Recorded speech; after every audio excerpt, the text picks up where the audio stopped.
Assalamualaikum warahmatullahi wabarakatuh. Perkenalkan, nama saya Nindya Priya Bahtiar, NIM 210404 502018 dari kelas BK 1A. Nah, di sini saya akan memaparkan materi tentang landasan filosofi keterampilan komunikasi konseling. Konseling merupakan kegiatan profesional yang melibatkan hubungan antara seseorang konselor dengan individu atau sekelompok individu.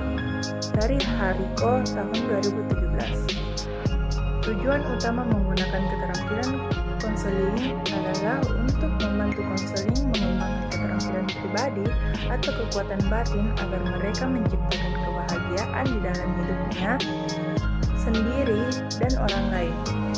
Dengan demikian, keterampilan konseling digunakan oleh para konselor profesional untuk membantu individu atau kelompok agar memiliki kemampuan secara mandiri, memperdayakan, dan menolong dirinya sendiri. Keterampilan konseling terbagi menjadi dua bagian, yaitu yang pertama adalah keterampilan dasar dan yang kedua adalah keterampilan lanjutan. Keterampilan dasar konseling terdiri dari 3 bagian.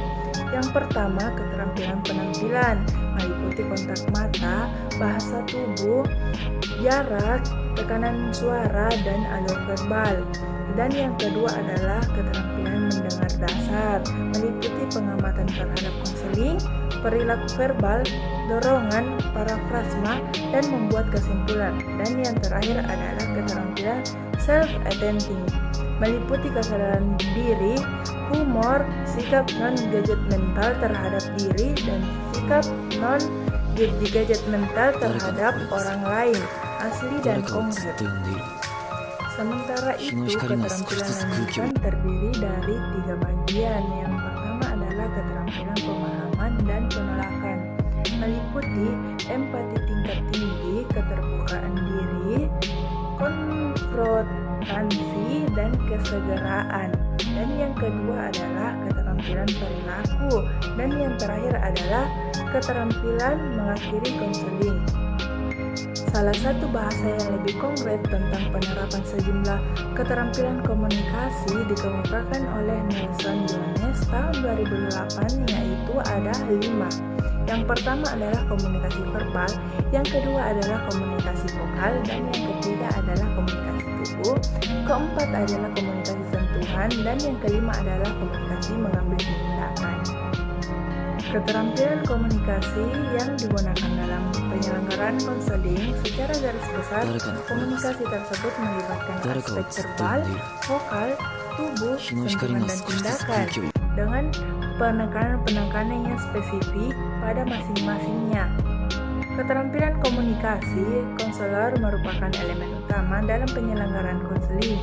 Penguasaan keterampilan komunikasi akan mendukung efektivitas penggunaan sejumlah keterampilan konseling lainnya dan sekaligus mendorong kesuksesan konselor dalam penyelenggaraan konseling.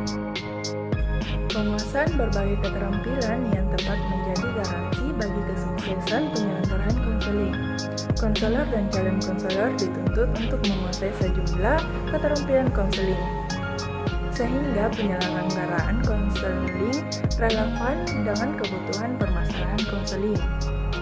Dalam hal ini, penguasaan keterampilan komunikasi oleh konselor merupakan sesuatu yang sangat urgen karena terkait erat dan atau menunjang efektivitas penggunaan keterampilan konseling lainnya.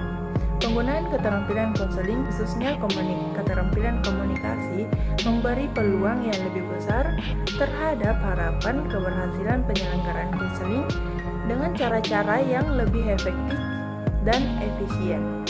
Itulah tadi pemaparan materi dari saya tentang landasan filosofi keterampilan komunikasi konseling. Sekian dan terima kasih. Wassalamualaikum warahmatullahi wabarakatuh.